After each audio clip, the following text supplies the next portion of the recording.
Sekali lagi tepuk tangan yang paling meriah bagi Tuhan. Shalom alaihim. Sebelum kita dengar firman Tuhan, mari beranjak dari tempat dudukmu, jabat tangan, katakan Yesus baik. Mari sebanyak-banyaknya katakan bahwa Yesus baik, bahwa Yesus baik. Itu sebabnya kita ada dalam rumah Tuhan yang sederhana ini, tapi kita menggebu-gebu untuk datang berjumpa dengan Tuhan. Amin. Amin. Puji Tuhan. Judul kebenaran firman Tuhan hari ini, berhenti bersungut. Apa? Berhenti bersungut. Haleluya. Puji Tuhan. Filipi pasal 2 ayat 14 sampai dengan ayat yang ke-15. Tampilkan di layar monitor TV.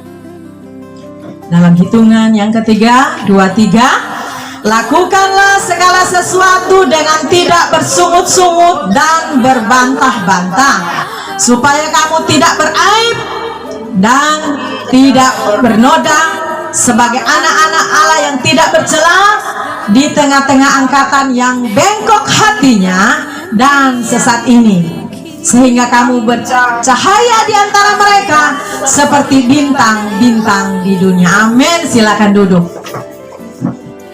Jika engkau mau keluar dari padang gurun penderitaan, berhenti bersungut, karena sungutan akan lebih memperpanjang daftar masalahmu. Satu akan datang lagi yang berikutnya, akan datang yang berikutnya, karena engkau orang yang suka bersungut. Dalam bahasa Yunani, bersungut-sungut adalah gangosomos, dan arti sebenarnya bukan sekedar mengeluh, tetapi menjurus pada suatu tindakan memberontak.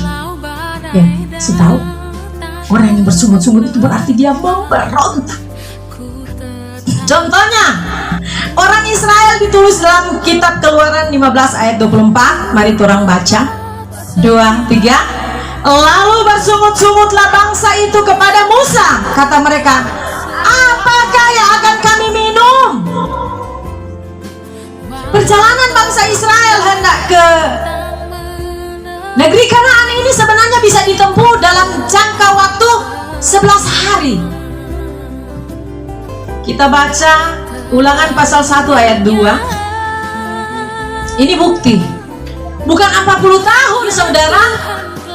Cuma 11 hari perjalanan dari tanah Mesir menuju ke tanah Kanaan. Ayo, semua mata di layar monitor TV. 2, 3. 11 hari perjalanan jauhnya dari Horeb sampai ke Kades Barnea melalui jalan pegunungan Seir. Berapa hari? Aku. Kau jadi berlipat kali ganda. 40 tahun, saudara. Gara-gara apa? Tahu betul. Yang sebelah sini gara-gara apa? Komplain terus. Tuhan kok, ibu gembala kok begini? Coba ibu gembala bikin begini. Tuh, ibu gembala pi anak-anak kok begini. Kesian kalau ada hamba Tuhan yang terpuruk, kalau ada hamba Tuhan yang jatuh, kalau ada hamba Tuhan yang mengalami pemurnian dari Tuhan. Jangan torang singkirkan, jangan torang cemooh, jangan torang buang dari komunitas, tapi mari torang rangkul, karena jiwanya berharga, saudara. Bukan berarti pendeta itu superhero, superman, ya, karena gembalamu hanya manusia biasa, tidak lebih dari segumpal tanah liat yang diciptakan sama seperti saudara. Katakan amin. Amin.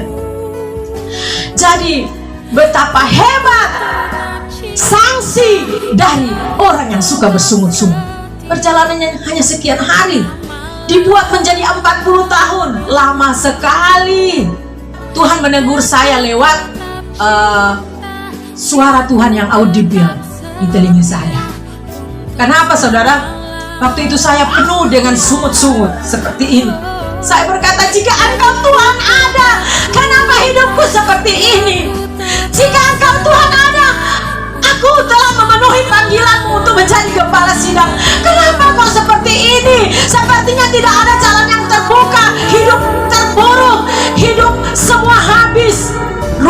dijual, suami hampir direbut orang, saudara tinggal di rumah kontrakan. Dan apa yang terjadi? Tuhan berbicara kepada saya, itu ayat emas saya sampai hari ini. Ayub 42 ayat 2, coba tampilkan. Ayub 42 ayat 2. Sudah tampil 2, 3. Aku tahu bahwa engkau sanggup melakukan segala sesuatu dan tidak ada rencanamu yang gagal. Kata-kata ini begitu kuat berdengung di hati saya. Tuhan tidak pernah gagal dengan rencana dan rancangannya dalam hidup. Ketika saya baca ayat ini, saya nangis, saudara. Alkitab itu basah dengan air mata saya.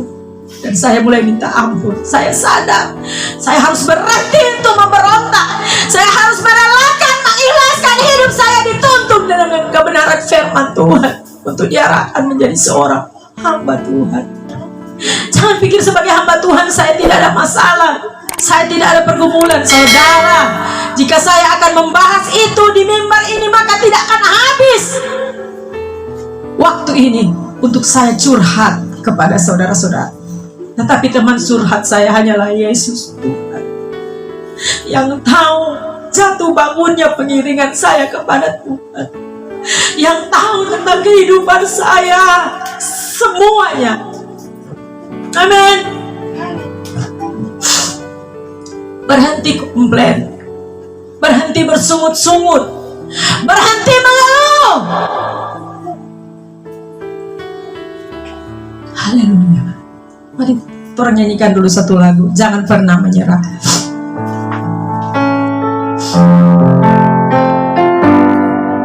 Tuhan tak pernah janji langit selalu biru, tetapi Dia berjanji selalu menyertai. Tuhan tak pernah janji jalan selalu rata, tetapi Dia berjanji berikan kekuatan, berikan kekuatan.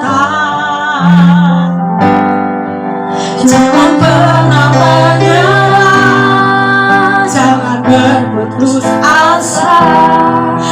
Mujizat Tuhan ada saat hati menyerah. Jangan pernah menyerah, jangan berputus asa. Mujizat Tuhan ada bagi yang setia dan percaya.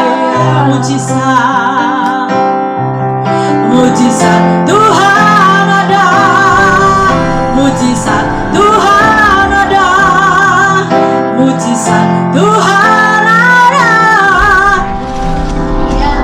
bagi yang setia dan percaya. Beri kemuliaan. Mungkin kesaksian kita masing-masing berbeda ya. Masa lalu kita seperti apa, hidup kita hari ini seperti apa, mungkin kita berbeda. Tapi apa? Rancangan Tuhan sempurna bagimu. Yeremia 29 ayat 11 katakan. Coba tampilkan Lisa. Makanya jangan pernah bersungut-sungut, jangan pernah berontak kepada Tuhan. 2, 3. Sebab aku ini mengetahui rancangan-rancangan apa yang ada padaku mengenai kamu, yaitu rancangan damai sejahtera dan bukan rancangan kecelakaan, untuk memberikan kepadamu hari depan yang penuh harapan. Tepuk tangan bagi Tuhan. Jadi Tuhan berancangan bukan kecelakaan. Jangan bersungut, jangan pernah menyalahkan Tuhan. Amin.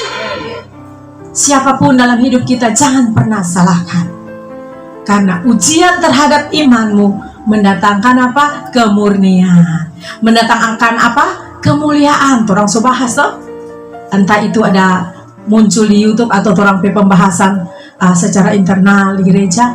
Tetapi ujian-ujian itu membuat engkau terlatih. Sebenarnya Paulus punya banyak alasan untuk apa? Komplain Pak Tuhan, untuk bersungut-sungut. Amin. Kenapa? Dari kehidupan yang wow, seorang terpelajar, seorang politikus yang punya nama di daerah sana. Terus apa? Dia tinggalkan semua. Dianggap apa kata? Di firman dianggap sampah. Tidak ada gunanya. Terus apa yang terjadi? Ketika dia terima Yesus, dia sambut Yesus sebagai juru selamatnya, dan dia mengabdi kepada Yesus, ada di jalan Tuhan, ada di jalan Via Dolorosa bersama dengan Tuhan. Apakah dia mengalami kesenangan? Ya, di penjara, didera, kapalnya berulang kali karam. Bahkan jemaat-jemaat ada yang menolak dia, yang membandingkan dia dengan si A, si B. Menderita, hidup dalam penjara, difitnah. Punya alasan nggak? Punya? Untuk komplain ke Tuhan? Punya? Punya alasan Rasul Paulus? Punya banyak alasan. Bukan seperti kita, mungkin kita belum apa-apa. Tuhan bentuk kita belum apa-apa, belum seperti Rasul Paulus. Tapi apa yang terjadi? Di dalam kitab Filipi tidak ada kata-kata sungutan di sana. Amin. Coba orang pelajari kitab Filipi. Kalau pulang sebentar, orang pelajari itu kitab Filipi.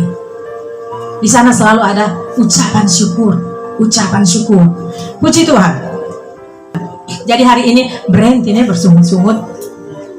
Baku tengok, kau bilang, stop, bersungut-sungut. Sekalipun hari ini engkau terpuruk, engkau belum mengerti bayangan tentang masa depanmu, engkau harus percaya bahwa ketika engkau mengikuti Yesus, ada jawaban yang pasti. Dalam segala hal. Bukan hanya ketika diberkati, ketika engkau mengalami kerugian, ketika engkau mengalami penindasan, diminta untuk bersuka cita. Halo. Bagaimana supaya kita tidak menjadi orang yang suka bersungut-sungut atau mengeluh? Yang pertama, kita cepat saja, berpikir positif. Filipi pasal 4 ayat 8. Mari sama-sama, 2, 3. Jadi akhirnya saudara-saudara, semua yang benar, semua yang mulia, semua yang adil, semua yang suci, semua yang manis, semua yang sedap didengar, semua yang disebut kebajikan dan patut dipuji, pikirkanlah semua itu. Jangan pikirkan tetangga B, ih, dia so baju baru, ih, dia so ada mobil baru, ih, siapa DP gaya so sama dengan apa yang top-top sekarang, itu nama so sama dengan Sultan. Jangan pikir itu, Tuhan bilang. Rasul Paulus menasihati di kitab Filipi. Kalau orang pikir itu, orang akan terus-menerus menjadi orang yang bersungut-sungut, orang yang mengeluh. Karena orang membandingkan orang hidup dengan orang lain. Jangan, masing-masing orang porsi berbeda, sesuai dengan yang sudah Tuhan tetapkan dalam orang hidup. Yang kedua, belajar mencukupkan diri dengan apa yang sudah ada. Filipi 4 ayat 11 sampai 12. Sudah dapat? 2, 3. Kukatakan ini bukan karena kekurangan, sebab aku telah belajar mencukupkan diri dalam segala keadaan. 12. Aku tahu apa itu kekurangan dan aku tahu apa itu kelimpahan. Dalam segala hal dan dalam segala perkara tidak ada sesuatu yang merupakan rahasia bagiku, baik dalam kenyang maupun dalam hal kelaparan, baik dalam hal kelimpahan maupun dalam hal kekurangan. Itu sebabnya dia katakan pada ayat yang terakhir di ayat 13 turun ke bawah, segala perkara dapat kutanggung di dalam Dia yang memberikan kekuatan kepadaku. Kalau setiap hari ketika kita bangun tidur, kita katakan segala perkara dapat kutanggung di dalam Dia yang memberikan kekuatan kepadaku, tidak ada akan keluar kata-kata sungutan, tidak akan ada komplain satu dengan yang lain di dalam anggota keluarga. Yang ketiga, bersandar kepada Allah. Roma 8 ayat 28. 2, 3. Kita tahu sekarang bahwa Allah turut bekerja dalam segala sesuatu untuk mendatangkan kebaikan bagi mereka yang mengasihi Dia, yaitu bagi mereka yang terpanggil sesuai dengan rencana. Amin. Belajar mencukupkan diri dengan apa yang Tuhan sukasih. Di balik awan gelap ada pelangi kasih Tuhan. Mungkin hari ini engkau menderita, kau tidak tahu rancangan apa yang sementara dirancang Bapa bagimu, tapi engkau diminta hanya untuk percaya saja. Katakan amin. Menerima setiap kenyataan dan bersyukur. Puji Tuhan, tepuk tangan bagi Tuhan Yesus. Ku persembahkan